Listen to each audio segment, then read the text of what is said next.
Hola, me llamo Bruno de sexto de primaria y voy a crear un cohete autopropulsado. Para ello necesitaremos tijeras, 4 pajitas, un corcho, 2 botellas y cinta. Una de las botellas le cortaremos la cabeza y se la insertaremos a la otra botella, en la parte posterior. Una vez encajada, la sellamos con la cinta para que no se nos suelte. Para hacer su base, con las 4 pajitas, las pegaremos en las 4 aristas de nuestro cohete. Lo decoramos y nos quedaría el cohete.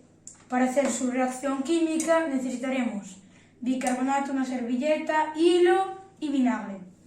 Llenaremos la botella hasta la mitad de vinagre, haremos un saquito con el bicarbonato y lo introduciremos. Lo agitamos y lo dejamos hasta que se haga la reacción química.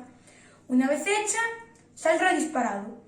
Y saldrá disparado gracias a la tercera ley de Newton, que es un cuerpo A hace una fuerza sobre un cuerpo B y el cuerpo B hace la misma fuerza sobre el cuerpo A, pero en sentido contrario.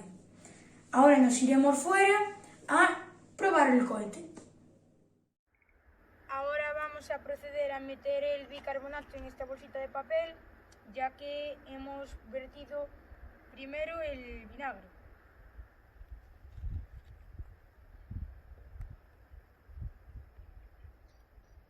Hay que presionarlo bien. Vamos.